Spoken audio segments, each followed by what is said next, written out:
you in the media. We've had a lot of information we've needed to get out to the public, and obviously we've done that through our website, transportation.ohio.gov/471fire. We've done it through our social media outlets as well, but most importantly, we've done it through you, and you have been very instrumental in getting that information out to the public, so we really, really appreciate all of you doing that. I know there are a couple of questions that are really kind of on everybody's minds, rightfully so. One of the top questions has been, so when are you going to get everything back open? And I will, of course, let my colleague Kathleen Fuller answer that, but first I want to make this point. We understand that this has been a major inconvenience and frustration to a lot of people, tens of thousands of people who cross the Ohio River every day. These people cross the river to go to work, to go to entertainment, to conduct business, visit the wonderful attractions we have in the tri-state on both sides of the river, access health care, all those things, very important. And we know this has been a very heavy burden to all of them.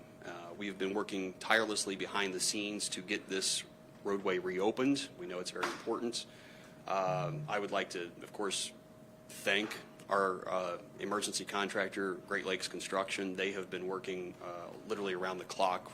We're talking hundreds of people working from about 25 different companies that are trying to do all the different elements of this project, the design, the engineering, all of the things that will make this happen. So we certainly appreciate all of their work, and I hope you do as well.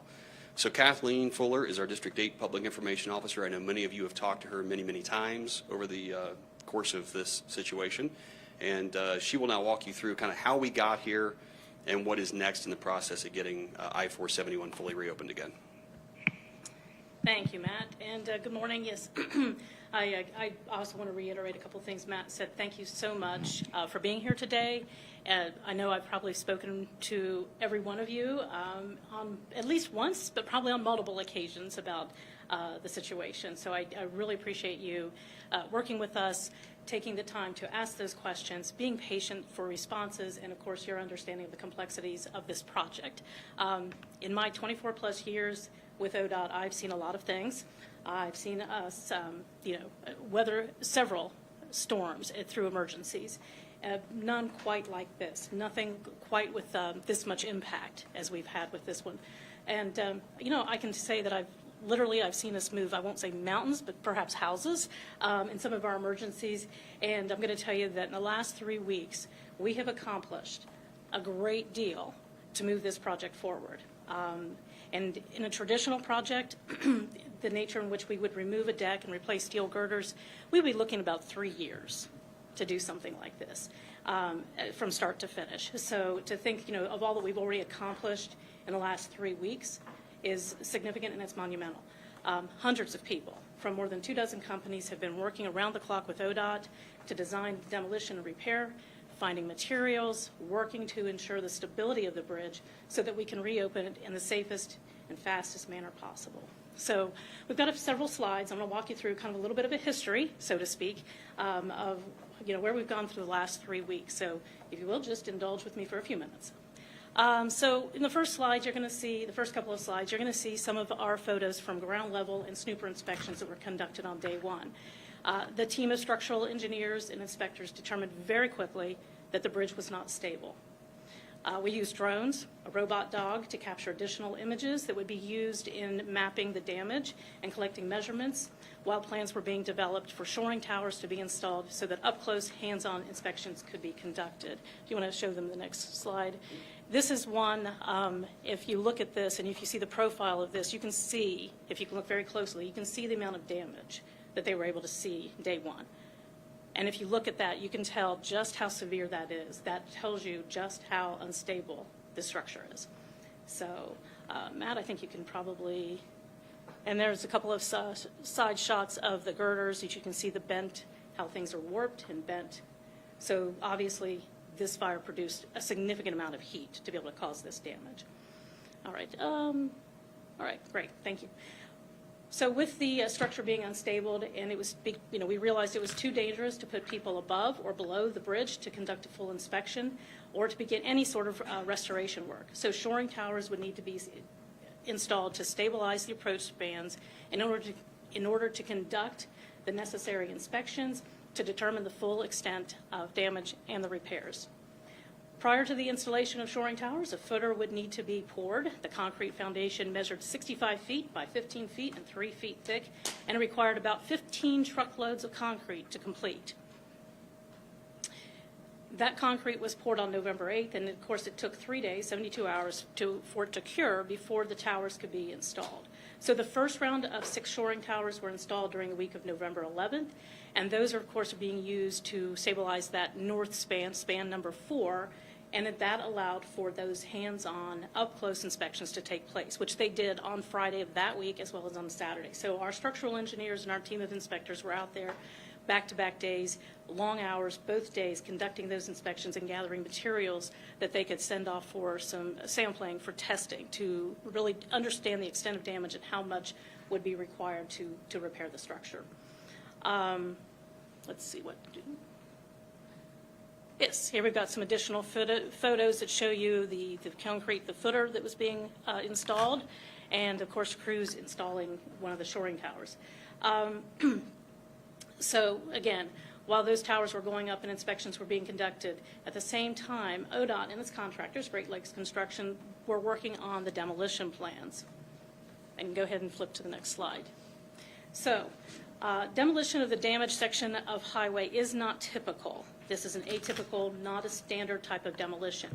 Crews can't simply just go in and saw cut the concrete bridge deck and remove the damaged concrete and then cut the damaged steel beams and remove them, which would be a standard demolition. So we had to develop very specialized, detailed plans. Several of the steel beams were deformed, as you've already seen some of those photos, and those beams had detached from the concrete bridge deck. There was no support, basically. The bridge deck had completely warped in this area. So again, no stabilization, no support for the deck on top of those girders. So for those reasons, we simply just couldn't start dismantling the damaged portion of the bridge. That just wasn't going to happen. And we knew that we needed this detailed demo plan. So for the last couple of weeks, that is what our crews, our folks have been working on. The plan for removing just the concrete deck details everything from where the cuts should be made to where equipment will be placed and how to safely offload the weight from that warped deck. This will be a very systematic approach to demolition, and some of you will hear us use the term surgical. It's going to be like a surgical, very systematic approach. So we're not going to see things come down and lower down in one fell swoop, is a term I like to use. It's not going to just be lowered very quickly. It will be cut. There will be different segments cut at different areas, all right? So the way they will do it actually will be drilling and kind of pecking holes into it and to break it up into smaller pieces where those girders are the most severely damaged, and they will remove the smaller segments and then work toward bigger segments. And they won't be working all in one place. It'll be kind of scattered around as they do this. I think, let's see. Yes.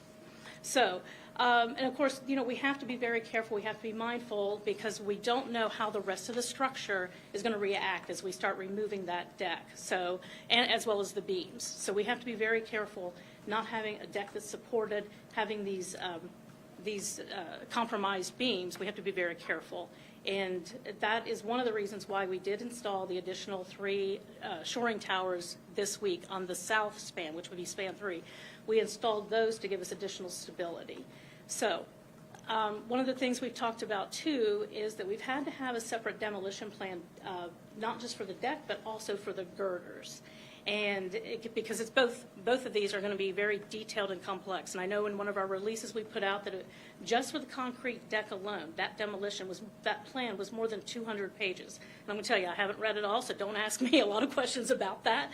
But it is highly detailed. And again, going back to what I said in the beginning, 3 years to do a project like this, and we've accomplished this plan and this design in just a matter of a couple of weeks.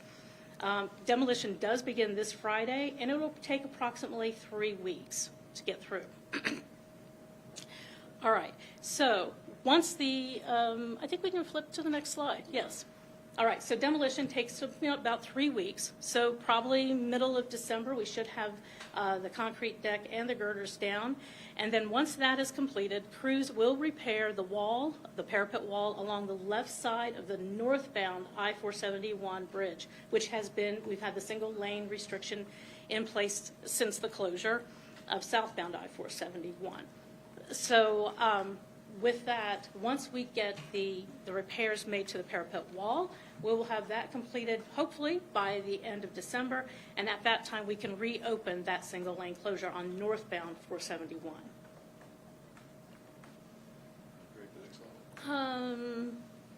Yeah, I think so. Thank you. I can't see my slides. I have to go off my notes here, so then have to look. Apologize. Okay, so while they've been working on the demolition plan, we've got one lane, pardon the pun, one lane working on the demolition plan. We also have another lane of folks working on the design for the repairs. And that is, where we've been, where a lot of people have been asking us about that timeline. We haven't had that demolition plan, or excuse me, that repair plan fully implemented yet. And again, the repair plan itself, very complex and very detailed. The design of this bridge is unique. These are customized girders on the structure, and so we're not looking at off-the-shelf materials that we can simply order from a supply catalog. I know I've used that term. I've talked to several of you about that already. So you're going to hear us repeat that a few times probably. But again, these steel plates that make up the girders must first be ordered from a steel mill and then shipped to a fabrication shop. Hundreds of steel plates will then be welded together to form the girders needed for repair. And the repairs will also require custom-made bearings and expansion joints. So again, not off-the-shelf, big box store kind of construction. Everything has to be custom-made to make these repairs. And so over the last couple of weeks, ODOT and Great Lakes Construction have been working with numerous girder manufacturers who operate more than 20 fabrication shops to determine the shortest timeline for us. However, bear in mind, there is a high demand for steel beams and girders due to the infrastructure work that has been taking place in North Carolina and Tennessee since Hurricane Helene this fall. So not only are we in competition with that, we're also in competition with all the construction projects around the country where these companies have already been, contracted with various DOTs from around the country and various agencies to fabricate their materials. So we are in competition for materials. Makes it very, very challenging. So to get our order process. This week, we were able to contract with Stoop Bridge, who will fabricate the girders in their Bowling Green, Kentucky facility, and Nucor Steel will manufacture the steel that will be used to make the girders. Okay, based on their schedules, all steel components expected to arrive by mid-January, and then the entire project looks like this. We will repair the concrete pier cap on the damaged section. We'll replace the bearings and expansion joints. We're going to erect a total of 7 new girders. And I know you've heard the term 4 girders was the last number we put out. And I think if you, yes. So and I know it's hard to see on this is just a shop drawing from one of our engineers, one of our folks working for us. There's actually 7 girders. And think of it like this. There were 3 long girders, 1, 2, 3, side by side, and then the 4th. Those 3 are basically 2 sections each. There's a splice field in there. So it's 1, 2, 3, 4, 5, 6, if that makes any sense, okay? So 7 girders in total, measuring 556 feet in length. And then we're also going to, of course, be pouring a new concrete deck and the side or parapet walls. And it's going to be more than 7,600 square feet of deck to be replaced. So 556 feet of steel girders and more than 7,600 square feet of deck to be replaced. And of course, we will be installing the new sign truss. I think I failed to mention that sign truss did come down during, we took it down. It was removed during, right following the inspections once we were able to get up there. And the shoring towers, of course, have been installed to give us that stability. Okay, so I know what you've all been waiting. You've been sitting here very patiently for the last 15 minutes, waiting to hear what that timeline looks like. Construction is anticipated to begin in January. All work is expected to be completed in early March. Please, it is very important that you keep in mind that the schedule for completion will be contingent upon several factors. The delivery of materials, specifically those steel girders, as well as equipment, and the weather. We will be working during the winter months, and so we are beholden to Mother Nature. I think you all know that. We talk about it a lot in Southern Ohio. It's important to understand that every situation is unique and not every situation has a playbook. And by no means does the damage to this bridge and the repairs needed to reopen it have a playbook. So it's going to take time to get it restored to traffic. We are wholly committed to repairing the bridge in the safest manner possible as quickly as possible. Okay? So we're going to take questions at the end of a briefing, but now I'm going to turn the microphone back over to Matt, and he is going to walk you through a few more things. Thank you. Yeah, thank you. So one thing I know we get questioned a lot about is, well, isn't this just like the Brent Spence Bridge fire back in 2020? It is very much not. In fact, when I was talking to our engineers who were involved in that incident as well, they basically told me there's really only two things that are similar between the two incidents. One, they were both bridges. Two, they both involved fires. Beyond that, very, very different. And, you know, for those of you who can see the screen here, there are a couple of the differences, the key differences between Brent Spence and the 471 incident. For those of you who obviously maybe are listening to this, I will highlight a couple of the key points being, you know, unlike 471, the stability of Brent Spence was never really an issue. So that meant they did not need shoring towers to get that work done. Removing the damaged sections of the bridge, a lot like a more typical demolition than obviously what we're dealing with here on 471. You know, this section of 471 was extremely unstable as a result of the fire. Several steel components, as Kathleen mentioned, had been completely separated from the concrete deck, and this made it really impossible to properly inspect that structure until all of that was stabilized. This bridge is uniquely built. Also, as Kathleen mentioned, there's no off-the-shelf items that we're going to be able to use. This is all having to be custom made. Brent Spence had steel that was, they're called stringer beams that are a little more standard and easier to obtain. They still had to be obtained and fabricated, and our partners at the Kentucky Transportation Cabinet did an amazing job getting that bridge reopened in 41 days. This is just not a standard bridge like that one. So there are a lot of differences that you will see between what happened on Brent Spence and what happened on 471 that certainly make this a longer timeline to get reopened. Again, everything very atypical on this one. This is just not a typical situation at all. So again, that timeline is going to be longer and the recovery time is going to be longer. Again, here's another look at the damage that we saw on the bridge here on 471. The next thing I want to talk to you about is we've gotten a lot of questions about a federal memo that came out from the Federal Highway Administration asking states to look for flammable materials being stored under bridges. This memo was actually in response to a fire under I-10 in Los Angeles back in 2023. You'll see behind me a Google Street View image. This is what was under that bridge in Los Angeles on I-10. You'll notice there are a lot of flammable materials like wood pallets, trash. There's a couple of abandoned vehicles in that image, construction materials, all of that stacked up really close to the bottom of that bridge. That is what states were asked to address, and we did. Not only did we in response to that memo, but this image is actually under US 50 in Cincinnati. This was found by an ODOT crew and removed in 2018, so 5 years before the I-10 fire. You'll notice there are a lot of items in this picture that are similar to what you saw under I-10. We've got the wood pallets, there's some construction materials, trash. These things were removed by ODOT, and this isn't the only thing. We also found some propane tanks that were up against the Brent Spence Bridge. These were removed with the help of Cincinnati Fire very quickly, and we thank Cincinnati Fire for their quick reaction to help get that situation remedied. Another thing that we found, a spool of utility conduit and plastic pipes.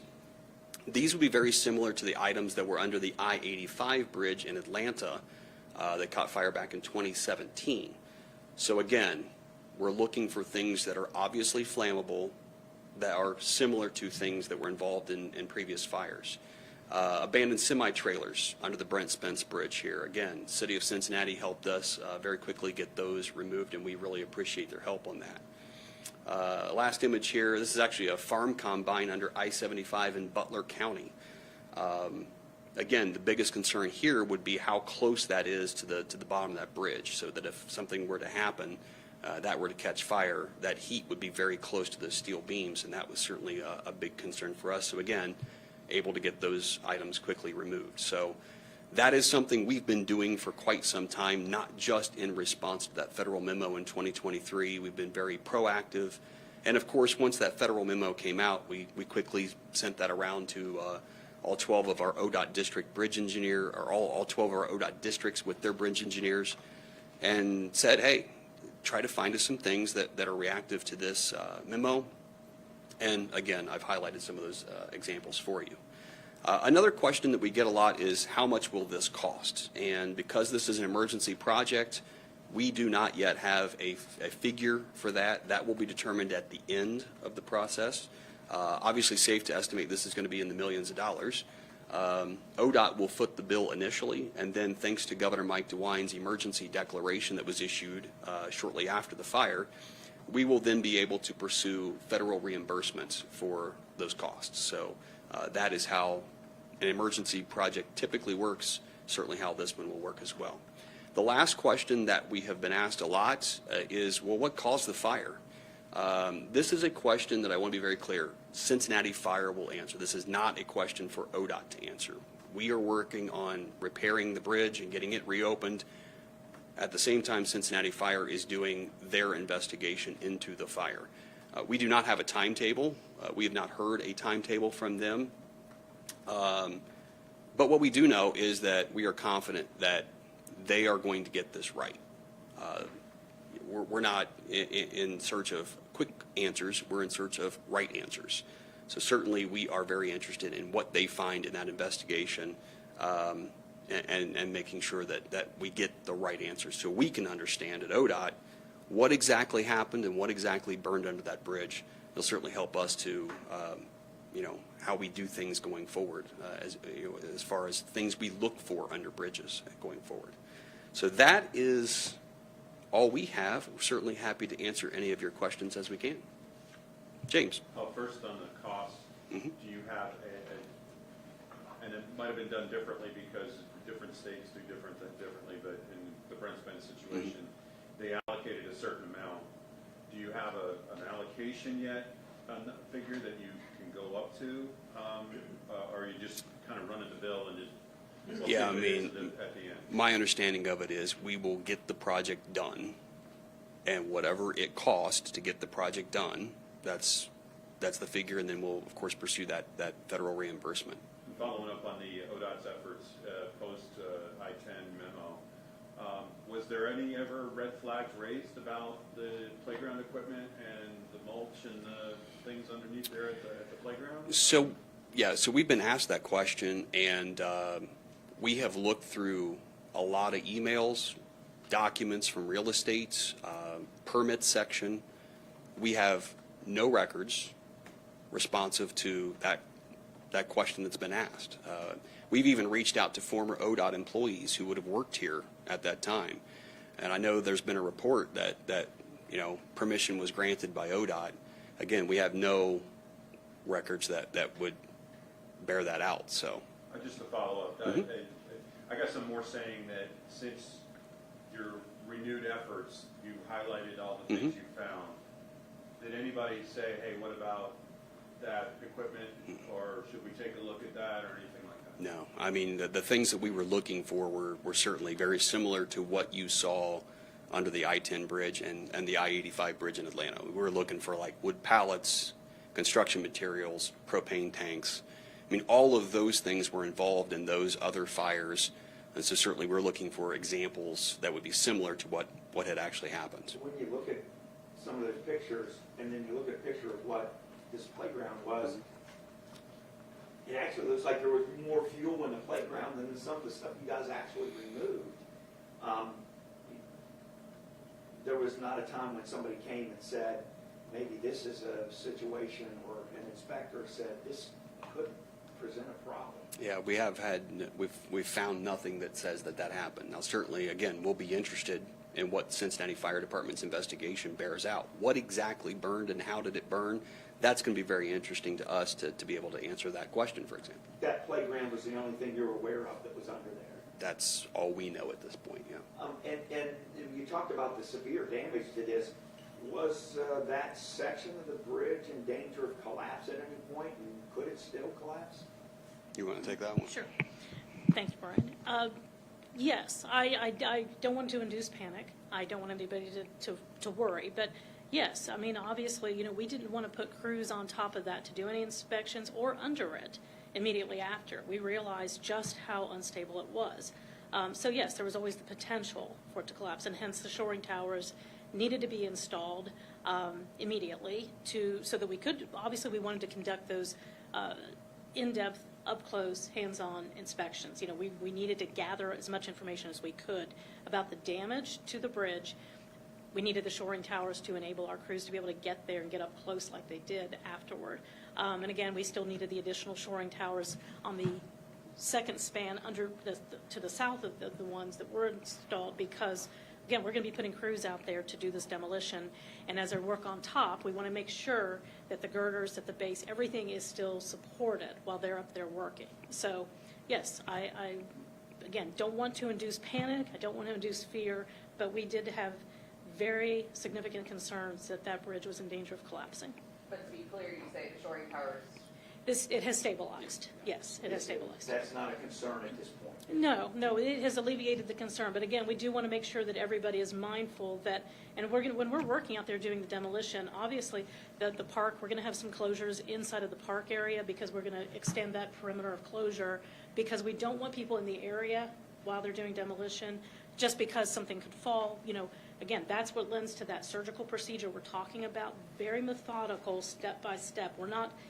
I've watched bridge demolitions before. I'm talking about the Ohio River structures at Portsmouth and at Ironton. I was there when they were doing them. Completely different type of demolition plan in place here to make sure that the workers and everyone around is safe. And as they start pulling this bridge apart and unraveling the issues there, is there still a danger that it could collapse? I don't think that it is, and I would have to ask one of our folks, but I think that, again, they realize that there are some unknowns, right? That how will the girders, how will the different parts of the bridge remain stable? Will they, and how they will remain stable during demolition? I mean, how will the structure respond, so to speak, when they start, when they bring in the excavators and bring in the equipment? And again, the demolition plan is calling for that to be very outlined with the contractors to know where to put the equipment.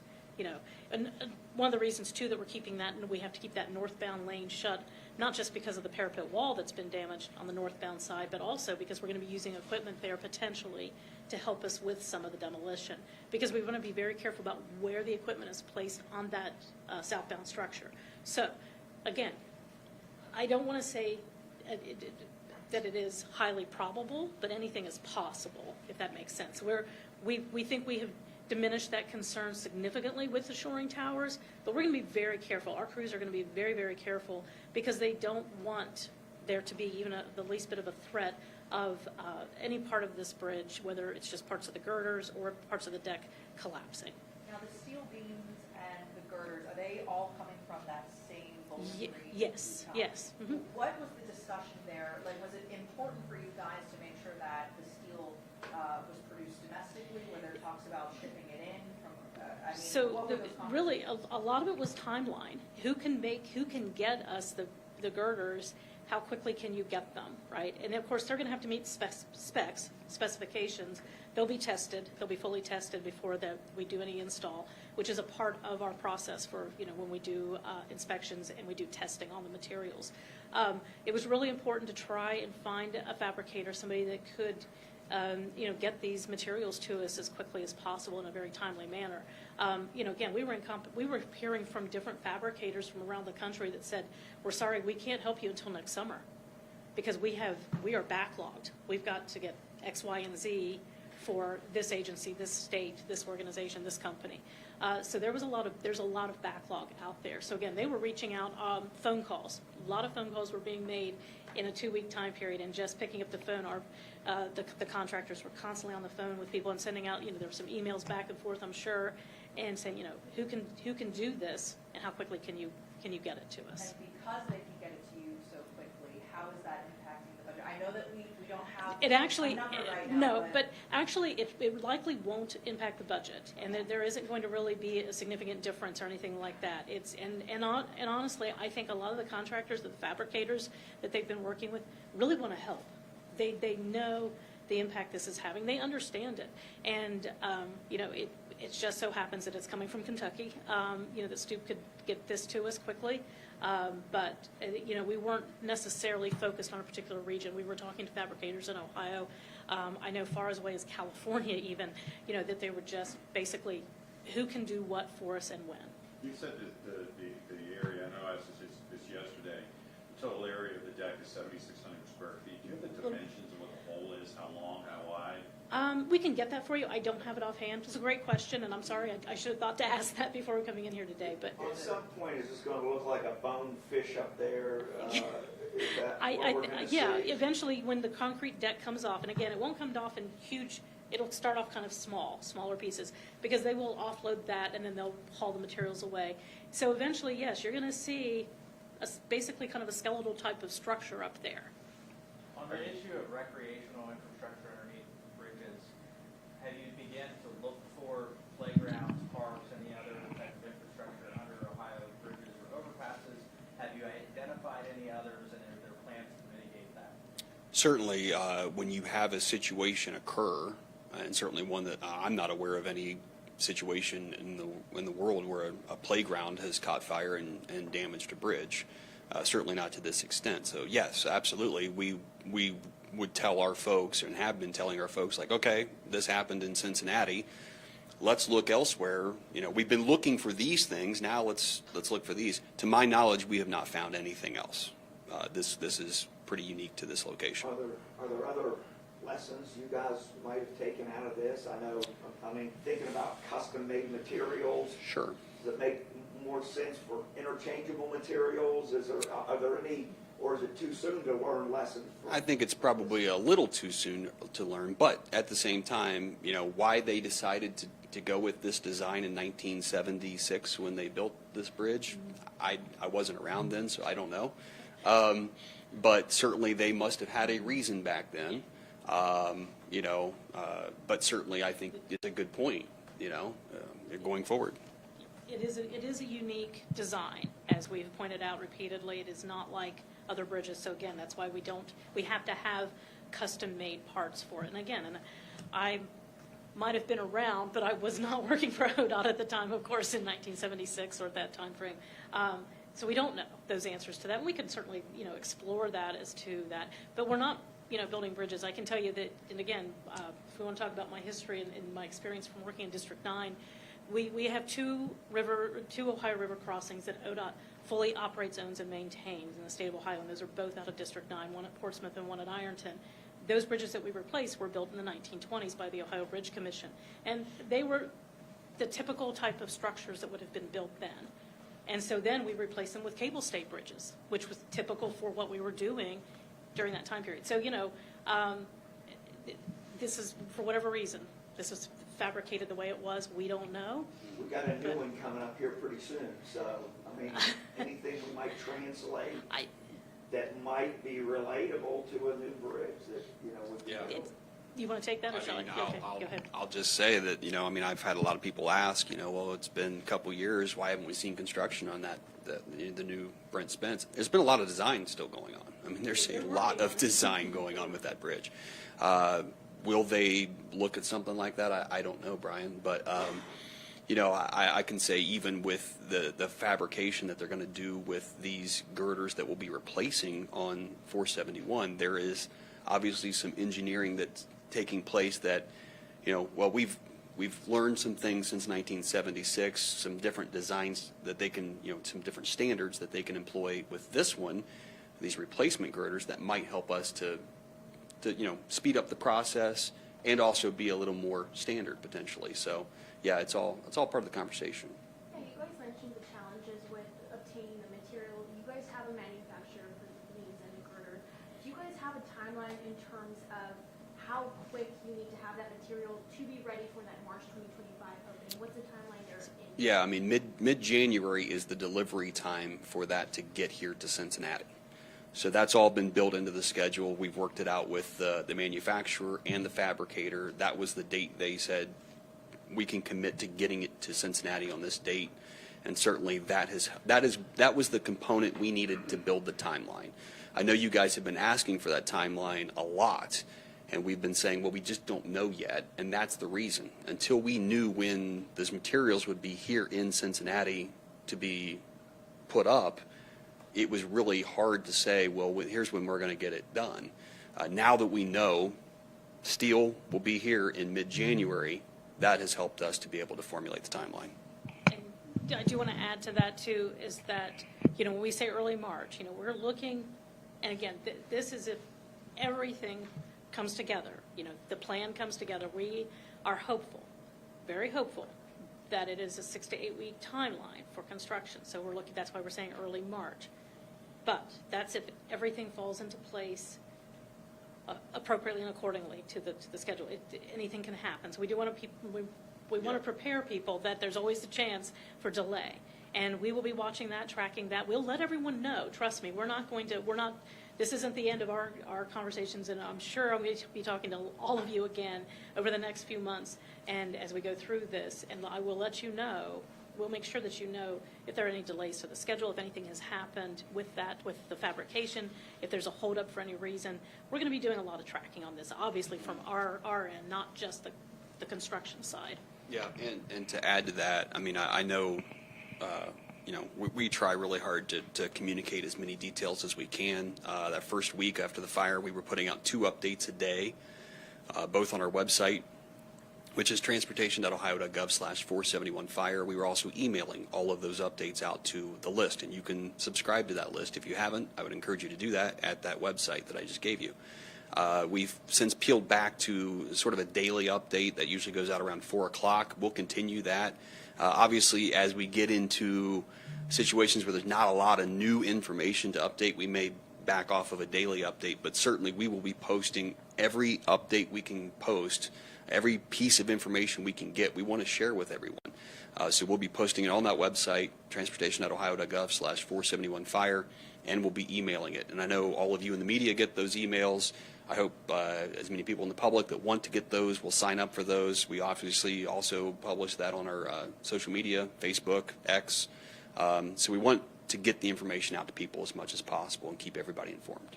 Last thing, you mentioned that a project of this magnitude up until this point would have taken originally 3 years, and it's taken 3 weeks. Can you just expand on that, on how that was possible and why, you did it quick, but it's still efficient? Yeah, I mean, when you think about, the public usually sees a groundbreaking, maybe a ceremonial groundbreaking. Maybe they hear about it in the press release, hey, construction is going to begin on this project. And then, you immediately start seeing equipment moving out there on that site, and then the project's done. I mean, that's the part that the public sees, right? What you don't see is all of the stuff that happens in the offices here at ODOT and at the contractor. Before it even goes out to bid for a contractor to build, there's a lot of work.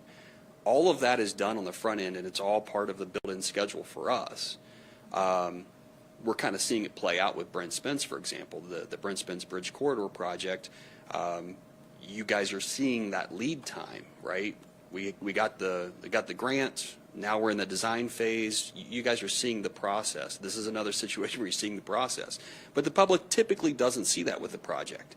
So that's what we're talking about, that 3 years. There's a lot of work that happens before you get the first press release from Kathleen saying, here's construction kickoff, we're going to start this project at this point, and equipment starts working.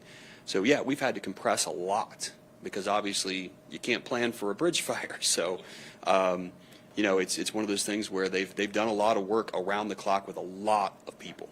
Right. Anything not getting done that would normally have gotten done because of this? No, we're still, I can tell you that our project manager for ODOT that is working on this job as well as our contractors who Great Lakes Construction, they have multiple jobs. I mean, Chris Tuminello, and I don't know if he's going to probably kill me for mentioning his name, but Chris is also managing our I-74, 75 Mill Creek Expressway 5B project right now. He still heads that up. Everything is still working. I mean, Great Lakes is still out there working on that. They're still, they're getting ready to start the I-75 bridge replacement, the railroad bridge replacement project over I-75 here soon.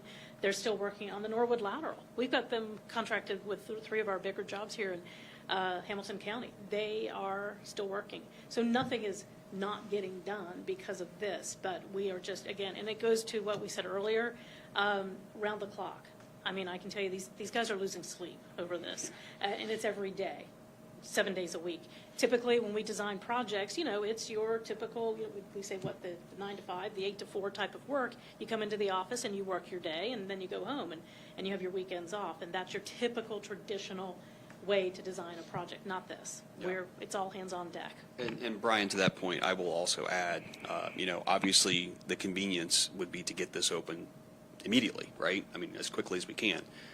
We will never sacrifice safety for convenience, ever. So there will be no corners cut.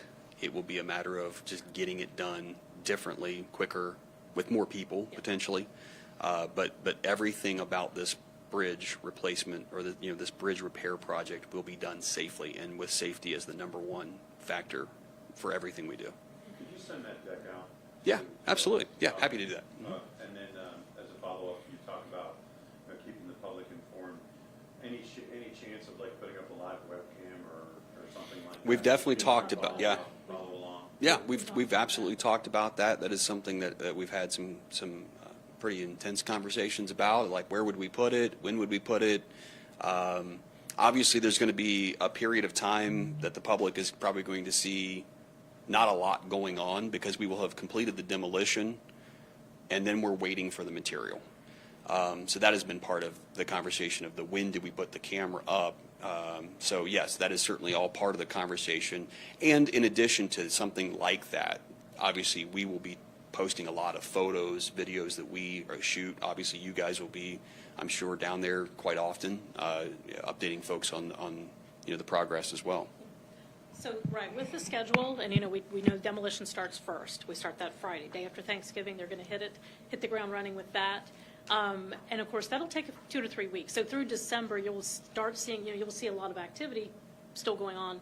And obviously, 471 northbound, that parapet wall that has to, 70-foot section of that has to be repaired before we can open up that lane of traffic on 471. Again, that's northbound. I want to make sure that everybody understands out in the public that we're not talking about southbound at that point in December. So you'll see a lot of activity, but toward the end of December, you may not see as much happening, and it isn't because people won't be working. It's just we are kind of in a holding pattern and we're waiting. There will be doing the initial repair work on the pier cap that has to be repaired. Again, weather, that is going to be a significant factor for us going into January, cold weather months, precipitation. But we'll let everyone know. We will certainly keep everybody informed. And again, those daily updates to say, hey, maybe this isn't, you're not seeing anything happening out, in full view at the site, but we can tell you about what's going on behind the scenes. Some of the downtime is built into that. Right, and we had no choice, right. We have no choice with the downtime because we will be waiting on those steel girders to arrive. And another part of the timeline that we really can't shorten is once they pour that concrete deck, it has to cure. I know you guys had talked about the foundations, that had to cure for 72 hours for the shoring towers. There will be a cure period for that deck. I don't know what that is off the top of my head, but there will be a period where it's just you're waiting for that concrete to strengthen and cure. They'll probably likely, and I don't want to speak out of turn. I want to be careful in this. Again, we'll follow up, give you all the details as they're playing out. I'll be happy to answer questions all the time, anytime. I think I've been pretty good about trying to be responsive to you and trying not to miss calls. I apologize when I do miss them. But probably the deck will be, a couple of concrete pours, and you have to wait for each cure time. You have to give it a certain, you have to come back and test after you do a pour to make sure that it meets all of the measurements for that. And so then you come back in and do a second one. So those times have to be built into that construction schedule after the girders are actually installed. will there be any other traffic impacts while you guys do these repairs, Pete Rose Way, is it closed again? So potentially, especially during demolition, yes, potentially there will be, but I think we're looking at just single lane closures, not a full closure. And that would be to get the equipment in there, to bring trucks in to deliver materials when they're delivering the girders, that type of thing. So there would be limited traffic impacts. We're going to try and keep those to a minimum on Pete Rose Way and Riverside, but there will be the potential for that. And obviously, when we're doing demolition, Sawyer Point Park, there will be some additional closures and restrictions, and we will make sure everybody knows that as soon as we have a schedule for the restrictions. And I will also add, just, Cincinnati Parks has been wonderful to work with on this. I mean, they've been very accommodating, understanding, really given us access to wherever we need for crews. So we really appreciate both Cincy Parks and the city for their great cooperation on this. Anything else? You all have been very detailed on the process, and I just want to say thanks for the transparency and Sure. responsiveness throughout the whole situation. Still knowing how vital that crossing is going to be, there's going to be naysayers that say 3 months is just not fast enough. In your experience, could you just share and kind of sum up the complexity of the project that's before you? Yeah, I mean, there's just a couple of things that no matter how much time we can shave off a process like a design, I mean, there's just, getting the materials is really the driver of this timeline. You can only do what you can do. The one thing there's a couple things we can't control: the weather, and we can't control those supplies chains. It's going to take as much time as it takes to manufacture the custom-made steel parts and get them fabricated and then get them to Cincinnati. I think it's incredible that they've been able to do this on the timeline they've been able to do it. I again, fully understand the inconvenience and the frustration for people who have been sitting in traffic trying to get home in the evenings. I get that. That is, we're frustrated by it too, but the project is going to take as long as it's going to take, and we're doing everything to get it done quickly. And again, to take a project that would normally take 3 years and reduce it down to just a couple of months, I think is a monumental task. Right. And again, I understand the frustration of the motorists, trust me. And if I could have it any other way, and I could have this open today, I would, but I can't, and none of us can. And I think everybody has to understand that these things, we want it done right. We can't just retrofit with off-the-shelf parts and pieces. They don't exist. It wouldn't work. And so we have to get it done right. We are, we're beholden to the fabricators, and they have been really good to work with us and have been saying, we will do what we can. They have. But again, there's a backlog. And other companies couldn't, when they're telling us, I mean, we were hearing late summer, from some of them before they could even ship the girders to us to get those parts manufactured. We found a company, and we were talking to a lot of different ones, and some were saying, okay, it's maybe this and maybe that, and so basically we just had to hit it hard. They hit it really hard with all of them. A lot of phone calls, a lot of discussions, and everybody was, they're being really cooperative. But there's really not much more that we can do, and I think that just it's patience. I can tell you that, yes, I have been in those situations where I've seen our projects. They seem like they're taking forever to get done.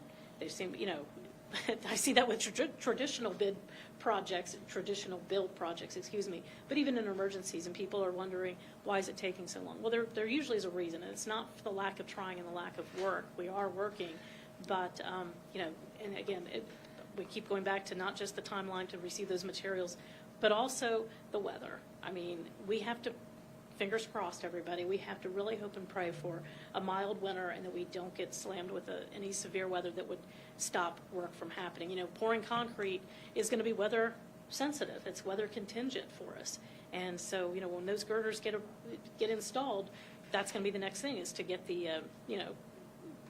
they'll have the bearings in place and the expansion joints, they'll have everything ready to go, but will the weather be cooperative? And we can't answer that question today, that's for sure.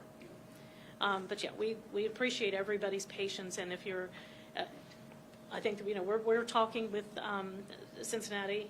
We've also been talking, of course, with Newport and Covington, the tri-state area, with the locals concerning those traffic impacts. They have made adjustments to signal timing. They continue to watch those things. The signal timings are probably as adjusted as best they can, given the amount of traffic that has been displaced from this structure. We're looking at an excess of around 100,000, 105,000 motorists who use southbound I-471 that have been displaced, and they're using other routes. And obviously, Taylor Southgate is picking up a lot of that traffic, because when you think about where it connects back down in Kentucky on the Newport side, getting there off of, closer to I-471, a lot of people are using that. So Clay Wade Bailey, we were hearing earlier from the city of Cincinnati, underutilized right now. But because people, obviously if I-471 is the bridge or the route of choice, they want to get the quickest access to that, but they may end up sitting in traffic. So the city of Cincinnati, and as well as Kentucky, our partners in Kentucky at Newport and Covington, everyone understands the traffic impacts. We are working on some additional traffic plans, so to speak. We're trying to figure out ways to help, and we've been using a DriveWise system that puts in messaging into the cabs of truck drivers, so they know 471 is closed, and we're messaging to them to use 275 if they're traveling south on both 71 or 75, I-75 or I-71, to use I-275 if they're not making any deliveries or stopping within the outer belt. We're also using our own digital message signs.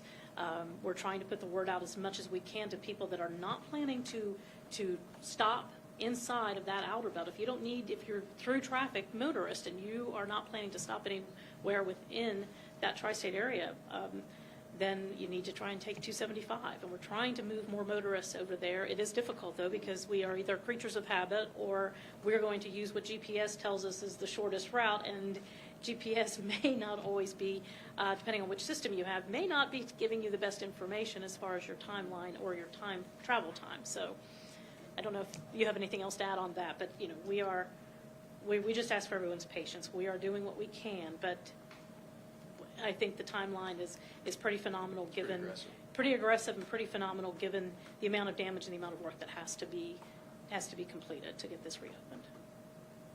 Anything else? Great. Thanks for coming, guys. We Thank you. appreciate Really it. appreciate it. Happy Thanksgiving, everybody. Like I said, you can send me Jack. I appreciate it. Yep. If y'all want to send me an email, I can just respond to the emails. We should probably have a lot of them too. Probably just our new stuff. I can just send you back out to the same list I sent advisory. Yeah. Okay, Yeah, and they'll find their way to us. I don't Send it know that how way. that would go down, but yeah, it'll go to the most your generic news. Everybody's unplugged. Thank you. Thank you. Appreciate it. Well, everyone's unplugged from the malt box.